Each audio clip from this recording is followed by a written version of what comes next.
오늘 우리가 읽은 말씀 속에서 보면 예수님의 치유 사역은 계속되는 걸 보게 됩니다. 정말 쉼 없이, 정말 짬이 없지요. 예수님께서 고치시면 또 찾아오고, 고치시면 또 찾아오고, 고치러 가는 중에도 또 치유하시는 그런 놀라운 일들을 보게 됩니다. 오늘 말씀 속에서 보면 앞을 못 보는 맹인, 그리고 귀신에 사로잡혀서 말을 못하는 사람, 그리고 사람을 그렇게 치유하고 고치시는 예수님을 보면서 시비를 거는 바리새인들, 참 여러 가지 얼기설기 얽혀서 예수님을 바라보는 그런 모습을 보게 됩니다. 그러나 예수님은 피곤하다고 이 힘든 사역을 짜증내시지 않습니다. 모른 척하지 않았습니다. 왜 그럴까요? 예수님께서 왜 눈에 보이는 자들마다, 찾아오는 자들마다 마다하지 아니하시고 그들을 고치시고 그들을 위로하시고 그들을 바로 세워주실까요? 왜 이렇게 치유하시고 귀신을 쫓아내시는 사역을 예수님은 쉼 없이 계속하실까요? 그 동기가 도대체 무엇일까요? 우리 36절 말씀 한번 보십시다. 36절 말씀을 보면 예수님께서 이렇게 마을을 다니시면서 가르치시고 복음 전하시고 약한 자와 병든 자들을 고쳐주시는가? 우리 한번 같이 읽습니다. 36절, 자 시작. 무리를 보시고 불쌍히 여기시니 이는 그들이 목자 없는 양과 같이 고생하며 기진함이라. 아멘. 36절에 나오죠. 이렇게 쉼 없이 고치시고 위로하시고 만나주시는 이유가 바로 불쌍하기 때문입니다. 예수님 눈에 보이는 모든 사람들이 불쌍한 영혼의 존재라고 하는 것이죠. 그것을 그냥 지나치실 수가 없기에 예수님의 마음이 너무나 아프시기에 안타깝기에 그들에게 손 내밀어 주시고 그들을 만나 주시고 그들을 축복해 주신다라고 하는 것입니다. 이렇게 도와주시고 이렇게 지켜주시며 이끌어 주실 수 있는 목자, 예수님 눈에는 이 목자가 없는 거예요. 보호자가 없는 거죠. 인도자가 없는 거죠. 그래서 버려진 사람들 같아서 예수님 마음이 그렇게 아픈 것입니다. 하지만 유대의 사회를 보면 그들이 가지고 있는 종교 시스템을 보면 보호자가 있습니다. 인도자가 있습니다. 목자라고 말할 사람들이 있는 것이죠. 하지만 그들은 그들의 역할을 하지 못하고 있습니다. 오히려 그들만의 시스템 속에 갇혀서 소위 말하는 자기들을 위한 자기들의 종교 시스템을 만들어 놓고 그 안에서 즐기고 지키고 유지해 나가고 있다라고 하는 것이죠. 그리고 특별히 오늘날 우리들의 모습 속에 이 예수님의 마음을 잘 적용시켜 본다면 오늘을 살아가고 있는 대부분의 사람들은 자기 자신이 죄인임에도 불구하고 자기 스스로가 자기 자신에게 목자가 될 수 있다고 생각합니다. 내가 내 삶을 인도할 수 있고 내가 내 삶을 위로할 수 있고 내가 내 삶을 지켜나갈 수 있고 내가 병들면 내 스스로가 고쳐낼 수 있다고 생각하는 사람들이 바로 오늘을 살고 있는 우리들이다라고 하는 거죠. 예수님 당시의 사람들, 오늘을 살고 있는 우리들 차이가 없다라고 하는 것이죠. 근데 분명한 것 있습니다. 죄인이 죄인에 대해서 목자가 될 수 없습니다. 이건 자가당착이지요. 그래서 예수님은 오늘을 사는 우리들도 치유받고 영적 자유함을 누리기 위해서는 어떤 믿음, 어떻게 예수님을 만나야 하고 예수님 앞에 나아가 무릎을 꿇어야 하는가라고 하는 걸 우리에게 알려주고 계시다라고 하는 것입니다. 목자를 찾아 나오라, 목자를 만나라 우리에게 말씀해 주고 계십니다. 자, 그렇다면 목자 되신 예수님께서 그 눈에 보이는 불쌍한 영혼들을 어떻게 찾아가시고 또한 어떻게 만나주시고 어떻게 치유해 주시는가, 우리 두 맹인의 모습을 통해서 우리가 같이 살펴보십시다. 자, 맹인의 눈을 뜨는 내용들은 27절부터 해서 31절까지 나오지요. 우리 대표 구절로 아까 우리가 읽었으니까 잘 기억하시면서 27절 말씀을 한번 같이 읽으시면서 맹인을 부르시고 맹인을 치유하시고 또 예수님 따라 나아가는 맹인의 모습을 한번 우리 확인해 보십시다. 27절입니다. 같이 읽습니다. 시작. 예수께서 거기에서 떠나가실새 두 맹인이 따라오며 소리질러 이르되 다윗의 자손이여 우리를 불쌍히 여기소서 하더니 아멘. 자, 맹인이라고 했습니다. 다 알죠, 뜻.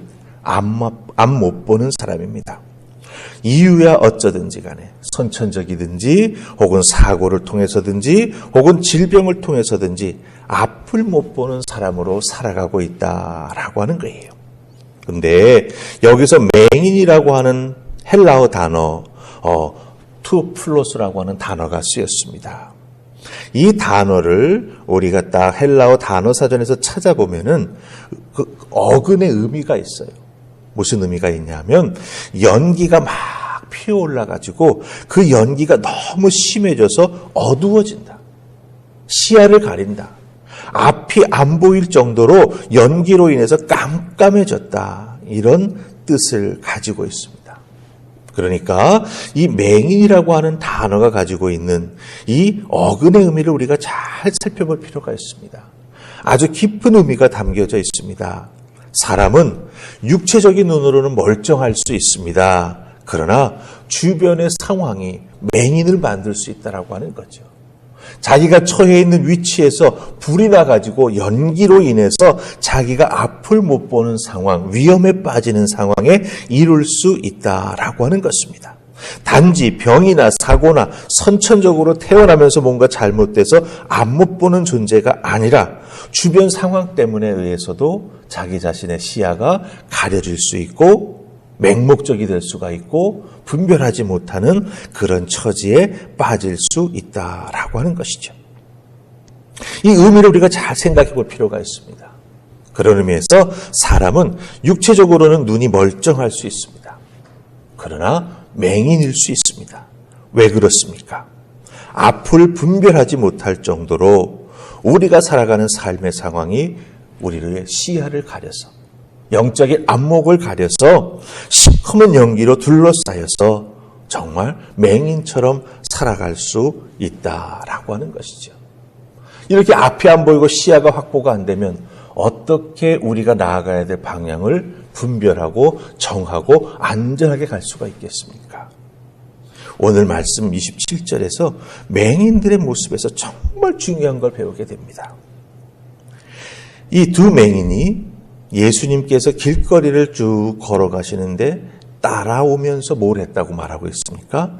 소리를 질렀다라고 말하고 있습니다. 맹인들은 앞이 안 보이는 대신에 소리에 아주 민감합니다. 예수님을 따라가는 이 맹인들의 방법이 기가 막히죠. 이들이 소리를 질렀다라고 27절은 말합니다. 이 소리 질렀다라고 하는 헬라어 단어는 의성어입니다.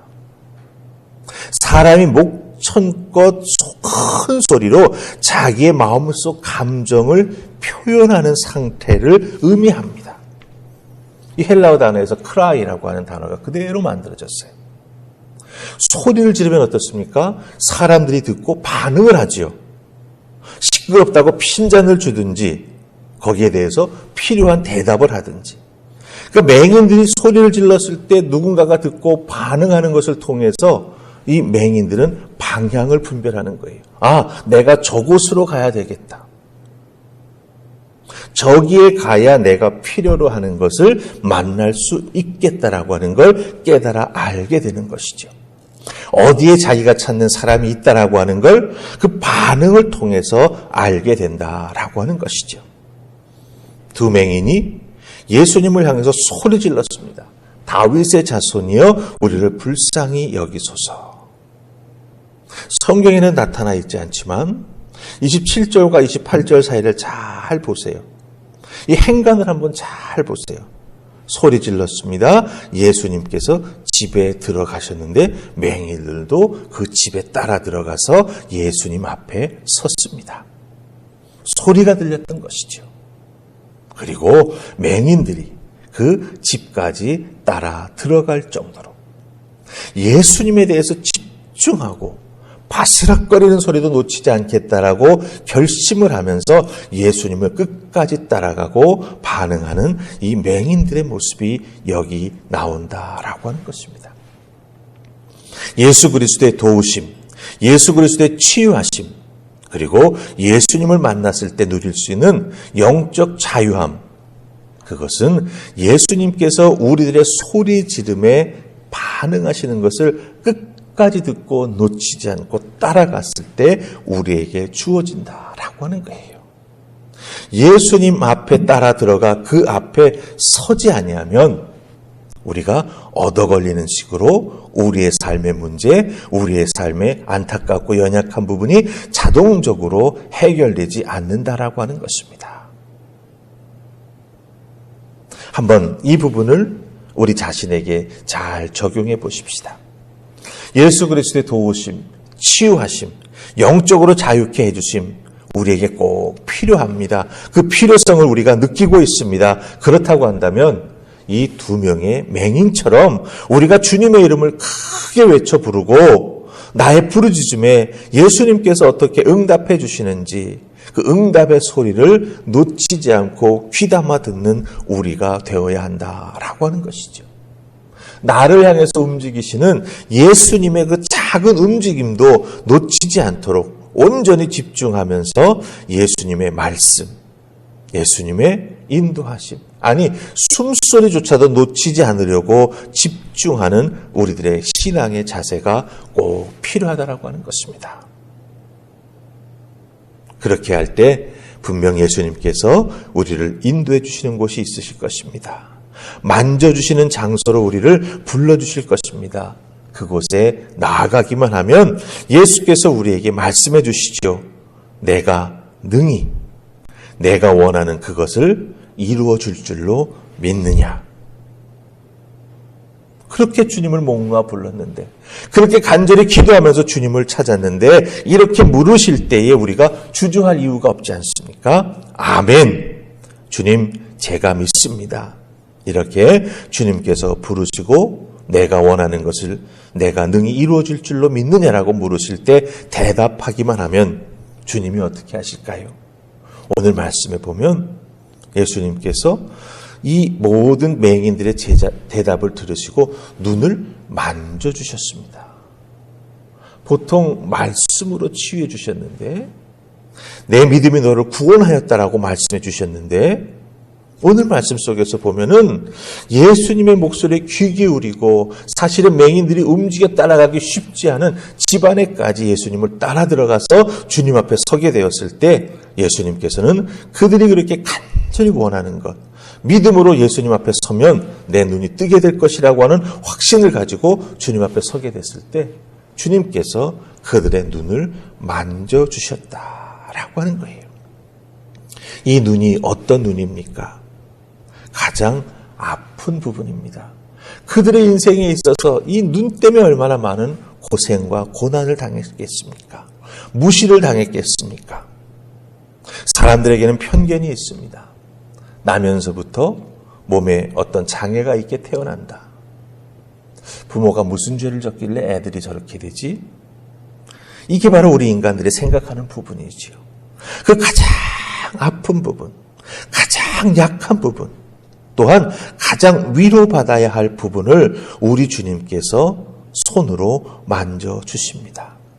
치유해 주시고 뭐라고 말씀하십니까? 29절에 보니까 너희 믿음대로 되라 이렇게 말씀해 주십니다. 부르짖고 주님의 음성에 귀 기울여 주님 앞에 서게 되고 주님께서 고쳐주실 줄 믿습니다라고 우리의 소망을 크게 외칠 때 우리 주님께서 만져주시고 또한 응답해 주신다라고 하는 것입니다. 여러분 기억하십시다. 주님을 크게 외쳐 부르는 것은 창피한 것이 아닙니다. 내가 잘못되는 것도 아닙니다. 어두운 연기에 갇혀서 앞도 안 보이고 숨도 제대로 쉴 수 없는 우리가 앞을 볼 수 있게 되는 것이고요. 숨을 쉴 수 있게 되는 것입니다. 숨을 쉴 수 있게 되는 것은 주님을 통해서 영원한 생명을 소유하게 되는 것이고 앞을 볼 수 있게 되는 것은 실족하지 아니하는 믿음, 그 믿음을 온전히 갖게 되어서 믿음으로 살아갈 수 있게 됨을 의미한다라고 하는 것이죠. 그러니 여러분들 기억하십시다. 어렵고 힘들 때, 아픔이 있을 때 어떻게든지 주님의 이름을 부르면서 주님께 나아가게 될 때 주님께서 우리에게 손 내밀어서 만져주시고 또한 치유와 회복과 축복을 허락해 주실 줄 믿습니다. 그 주님 만나셔서 그 은혜를 덧입는 여러분들 다 되시기를 바라고, 특별히 오늘 여러분의 삶의 하루에서 주님의 이름을 크게 부르는 은혜가 있기를 주님의 이름으로 축복합니다. 아멘. 우리 기도하십시다. 좋으신 하나님, 은혜 감사합니다. 오늘도 이 새벽 저희들을 주님 전으로 부르셔서 예수 그리스도의 음성에 귀 기울이며 주님의 일거수일투족 놓치지 않기 위해 집중하며 따라 나아갈 때 우리 주님 응답해 주시고 우리 주님 만져주시고 우리 주님 치유하시고 축복해 주시는 은혜가 우리에게 임할 줄 믿습니다. 아버지, 한 영혼 한 영혼 붙잡아 주시고 간구하는 기도의 제목에 응답하시며 특별히 너의 믿음대로 되리라 말씀해 주시는 주의 은혜를 덧입는 우리가 되게 하여 주시옵소서. 오늘 하루 그 주님의 손 꼭 붙잡고 걸어가는 우리가 되기를 소원하옵고 예수님 이름으로 기도하옵나이다. 아멘.